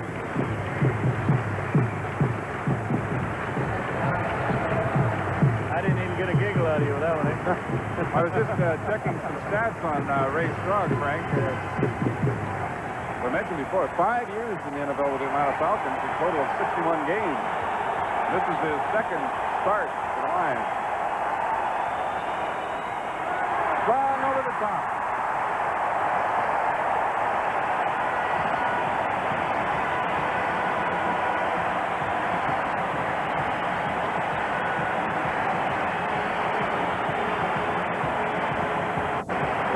Up and over. Ray Strong scoring his second touchdown of this football game. That should put it away for the BC Lions as they go ahead 37-16 with just 9:35 remaining now. A first-place finish for the BC Lions is imminent. That's the stat that I think Don Matthews did. That in the length of that drive, and Pawpaw, of course, ending the drive by getting the touchdown from Ray Strong, as Baglia converts it. We have 9:35 remaining in the fourth quarter, 38-16 in favor of the Lions over the Tiger Cats, and we'll be back in a moment. Ray Strong has just scored his second touchdown of the night for the Lions, and they lead it over the Hamilton Tiger Cats, 38-16. And Crazy George has the fans going again here at BC Place Stadium as Bisaglia prepares to kick off. Section by section they go right around this beautiful stadium.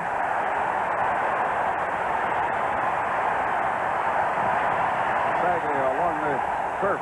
Priestner can't find the handle this time, and it's picked up by Graffy, number 32, and he is stopped at about the 31-yard line. Dave Graffy. Let's go to Al.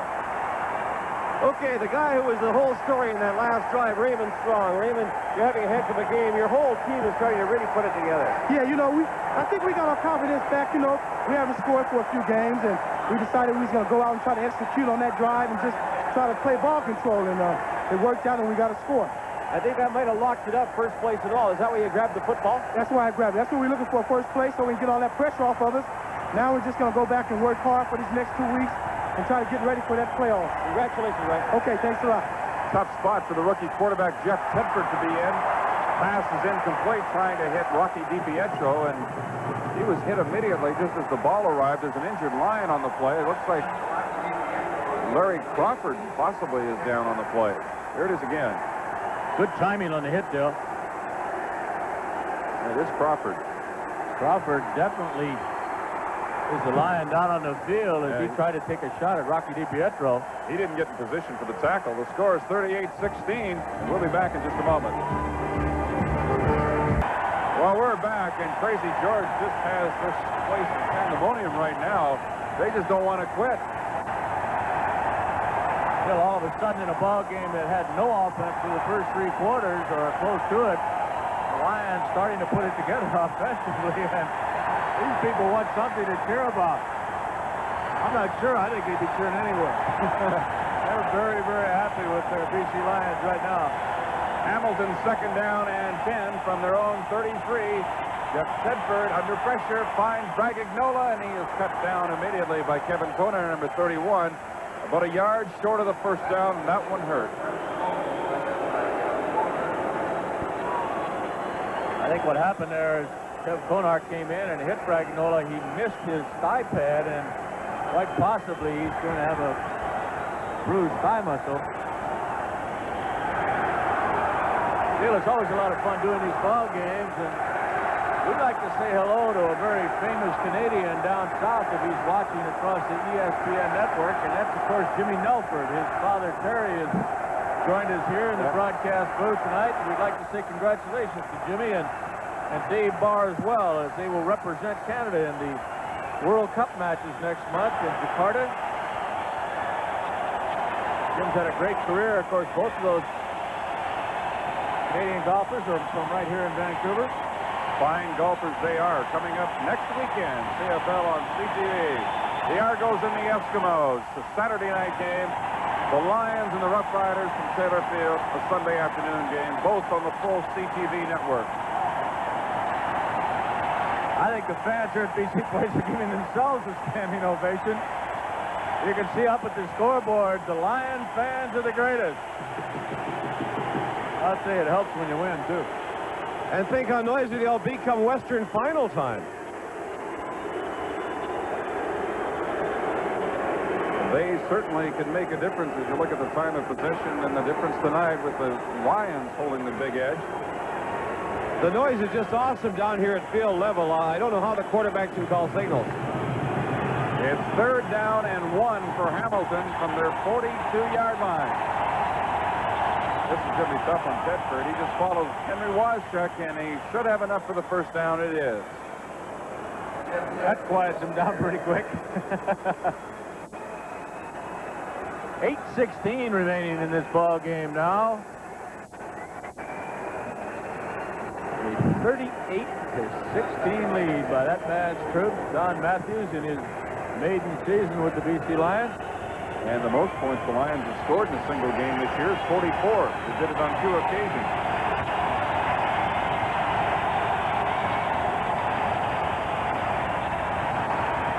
Sedford intercepted.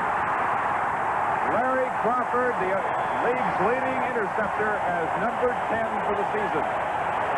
Dale, Keith Baker was wide open, 10 yards behind the BC Lions defensive backfield.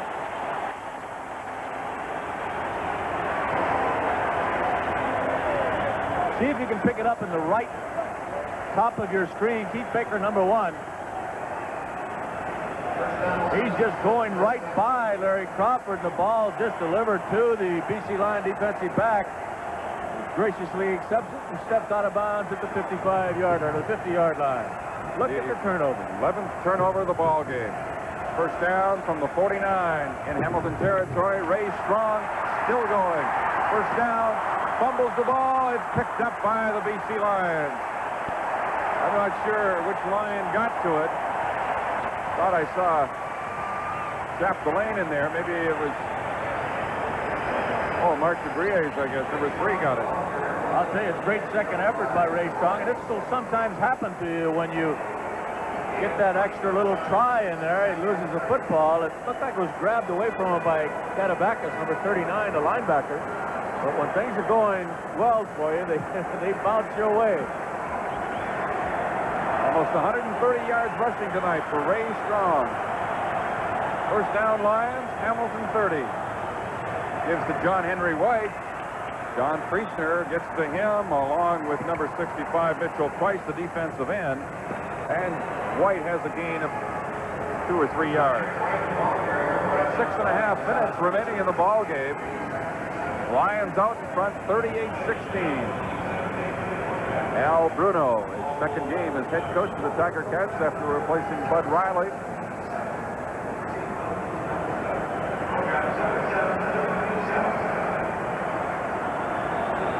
The man who gave the Lions the football this last occasion, standing by on the far side, will be going to Al McCann in a moment. Jeff Delane stepped out of bounds with his back foot at the 14-yard line. It is a first down again for the BC Lions. Let's go to Al. Okay, Larry Crawford, his 10th interception of the season. What a year you're having, Larry. I think you had a hunch that for sure sealed it up. Well, you know, I read the pattern pretty good. Kerry did a good job finding Baker. Just lucky, I guess. I'll tell you, you're really putting it together in time for that Western final anyway. Well, we're going to try our best, you know. That's the only thing we can do. Congratulations again on a heck of a season. Okay, thank you. Lions are now threatening to make this the biggest scoring output of the year for them. Ray Strong takes the handoff, and the more he carries the ball, the harder he runs. He's now inside the 10-yard line at the 9 for a gain of 5. Second and 5. 5.5 minutes remaining. You know, Dale, talking to Don Matthews about his ball club, he says, when I talk about running backs, he said the most important thing I want is them to be a good pass receiver. The second most important is a good blocker, and the third, a runner with the football. I think he may have all three with this guy. That's right. He looks very good. Strong, all alone as he swings out of the backfield. Hamilton reacts quickly. Priestner was there. Sandy Green down there waving back to Joe Pow. Hey, Joe, I was open. Mike Barker was there as well, number 66. They put the stop on him at the 7-yard line. It'll be 3rd and 3. Fans here are booing Don's decision to go for a field goal here with 3rd and 4.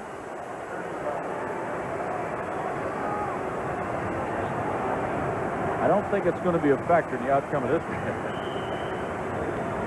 You're sure of that, are you?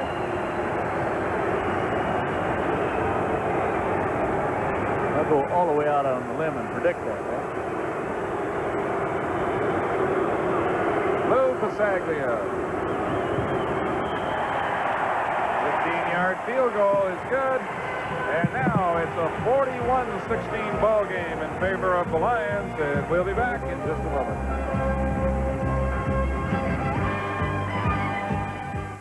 4:40 remaining in the fourth quarter. Peter Brock is on the sidelines, has been for some time now, replaced by Jeff Tedford. Brock wasn't able to get anything going offensively for the Hamilton Tiger Cats, and Jeff Tedford has it 1st and 10 from the 35, following Lou Pasaglia's field goal. It's 41-16 in favor of the Lions, and they're 4.5 minutes away from clinching first place in the Western Division for the first time since 1964.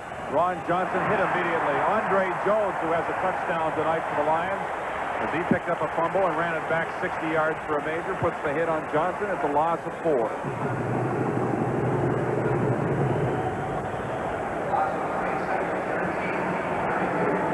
$43,513 the attendance tonight.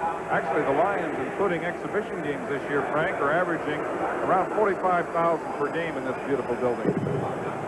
Well, that's in excess of 20,000 more than they had in attendance during '82, and certainly a welcome sight for the Canadian Football League.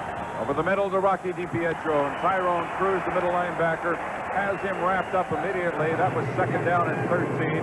It'll now be 3rd down and about 8. So Bernie Ruoff comes back into the ball game. DiPietro, the 6-year veteran, University of Ottawa, and Shenling Winters, the outstanding Canadian last year.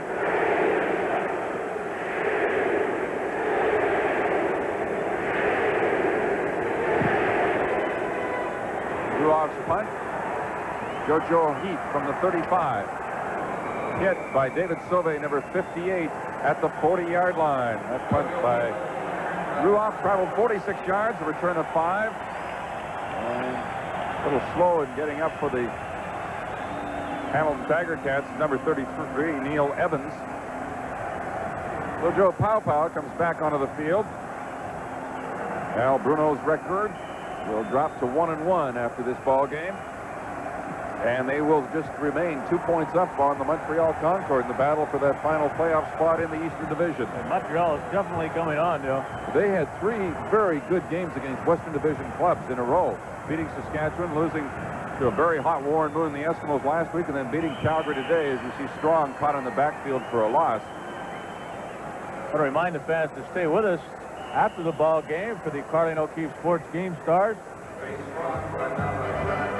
Well, the score is 41-16 in favor of the BC Lions, and we're coming back in just a moment. here on CTV, Saturday, November 19th. The loss was 3 yards. It's second down and 13. Facing the Lions, the ball now at their own 36. We have 3 minutes remaining in the ball game. Stay tuned for our Carling O'Keefe Game Stars. Right after the conclusion of this ball game. A reminder that tomorrow afternoon on CTV, it's Ottawa playing in Toronto.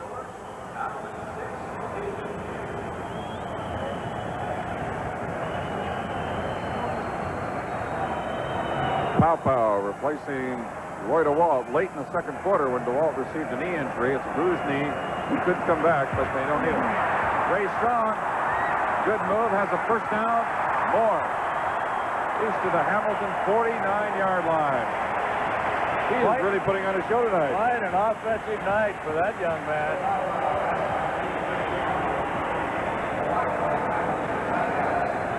Ray Strong is 27 years of age. Definitely run with that football, no question about that. He gets it all the way down to the Ticat 50-yard line. He's picked up 132 yards rushing the football. And I think that's a high for 1983 for any back with the BC Lions. 34-yard gain on that pass reception, and he handed to him once again. 5 years with the Atlanta Falcons. Second game with the BC Lions. I think he has a strong possibility of being the offensive game star, if you'll forgive the fun. Most people wouldn't have bothered using that.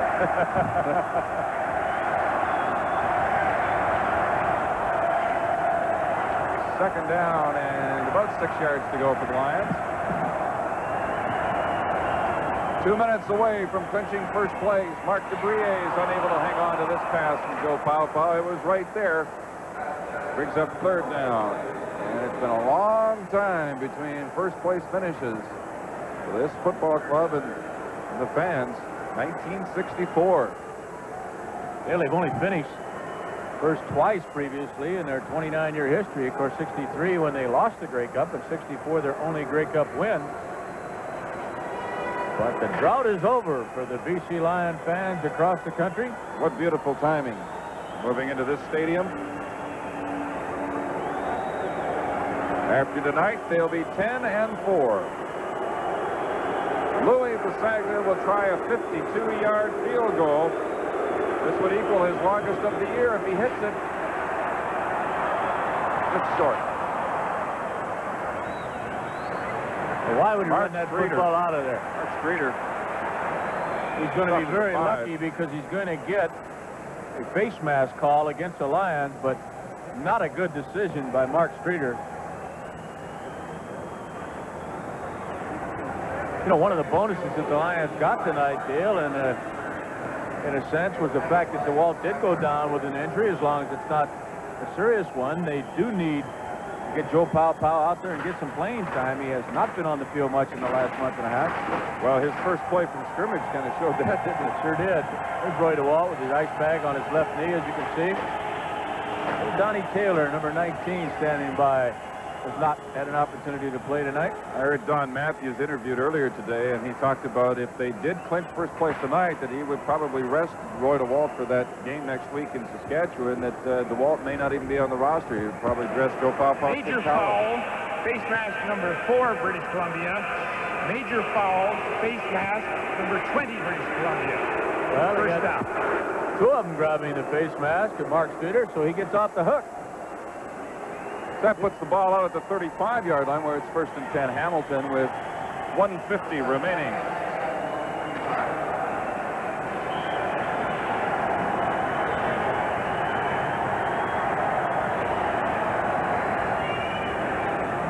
This is Jeff Tedford, the rookie quarterback. Just got the ball away in time, and it was almost caught by an offensive lineman, almost intercepted by a defensive lineman, finally falls incomplete. Big heat on Jeff Tedford coming from the backside. That was Reuben Vaughn. Hasn't got a sack yet, but he's getting closer all the time. Okay, he's got some pressures, as the coaches talk about. They know that that's almost as important as the sacks. Get in that quarterback's face or bother him in that throwing motion, which he certainly did there. Penalty on the play against Hamilton. Ineligible receiver, number 69, Hamilton. Bit of a strange call when the ball was knocked out of his hand and consequently thrown extremely short. That's the fans that are still here. There's quite a few of them who have left BC Place now, assured that their Lions are going to finish first in the Western Division of the CFL. First down, 20 yards to go, back at the 25. Bedford looking for Tom Vetro, and he got it. Two defenders went up in the air for it, looking for the intercept, and Vetro came down with it. Number 27 has a big first down into the BC 47-yard line. Harry Parker back there along with Nelson Martin, I believe.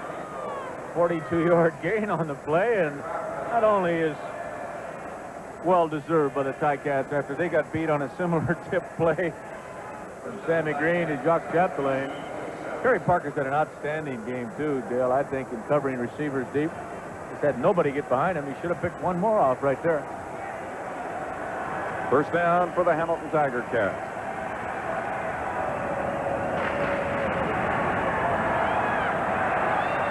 Bedford is quick. And he steps out of bounds after picking up the first down, or very close to it, at the 36-yard line. Reuben Vaughn can run a little bit, too, for a guy 255 pounds, eh? He was closing in on the quarterback. It is a first down at the 36. 1:13 left. Tomorrow, it's Ottawa at Toronto on the full CTV network. One other game tomorrow is Edmonton at Winnipeg. Those two clubs tied.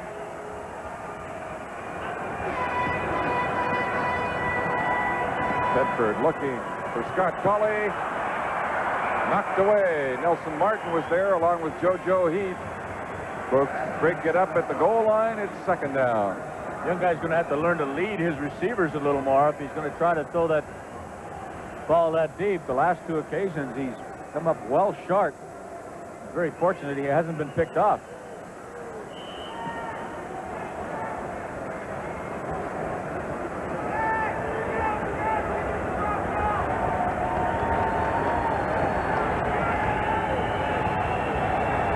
Bedford's record tonight after replacing Dieter Brock here in the second half. Second down and 10. Penalty marker flies, and they whistle the play down. Looks like he probably took a little too long. I think it will be a delay of game, Bill. Just 59 seconds remaining now. They may Time well... count violation, number 9, Hamilton, third down. So the loss of down creates a third down gamble situation for the Ticats. Rocky DiPietro trying to come in the Ticat lineup with some information. He's a little late doing so. Third down play. Bedford waiting, putting it up. Picked off in the end zone. Is that Larry Crawford with number 2 on the night, number 11 on the season? Yes, sir. That is turnover number 12 tonight. 7 by Hamilton. And again, the ball badly underthrown. Crawford has led this BC Lion ball club in interceptions in both of the last 2 years. In a rookie year in 1981, he had 8.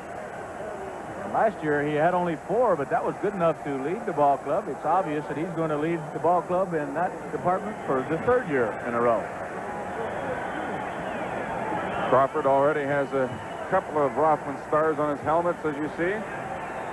From Iowa State in his 3rd year with the BC Lions.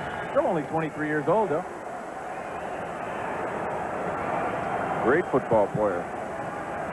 Pow hands off as the BC Lions take over the football from their own 20-yard line following the interception in the end zone. John Henry White was the ball carrier. The Lions into the last minute of play now will improve their record to 10-4, 20 points, clinching first place in the West. Tomorrow, the Argos hope to do the same thing as they're at home against Ottawa in the East. There's John Henry again, following a block of Gray Strong, and he got a good one on Mark Streeter, and it's a first down for White as he takes it to the 31-yard line. And John Henry says, well, Ray, it's about time you blocked for me. And a good night for Ray Strong.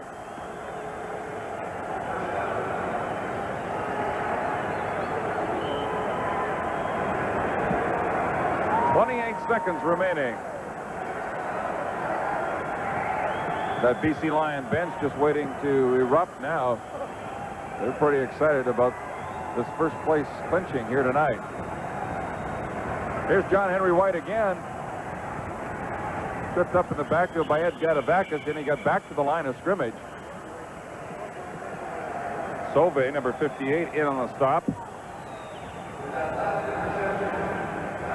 Gain of possibly a yard on the play. Second down and 9 with 22 seconds on the clock.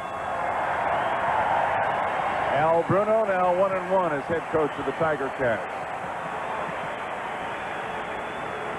And next weekend, Hamilton Tiger Cats will be at home against the Calgary Stampeders. And then they close out the season in Montreal. Yeah, you know, it was interesting talking to Al yesterday. He said the BC Lions, he thinks, are a great football club, but they probably should run the football a little more. They must have heard him. They've certainly done that tonight. This is the final play of the ball game, and Don Matthews, the rookie head coach of the BC Lions, extremely happy. His club has clinched first place. And Don Matthews is signaling to Joe Papa that he wants that football. Look at him. He's handed it to him. You know the coach is very pleased with the performance of Papa after that first pass he threw. No question about that. First time since 1976 that somebody else has won first place in the West other than the Edmonton Eskimos. 41-16 as the BC Lions defensive unit really held them in the football game until they could finally get things going. And so with the final score, the BC Lions 41, the Hamilton Tiger Cats 16, the CFL on CTV will continue.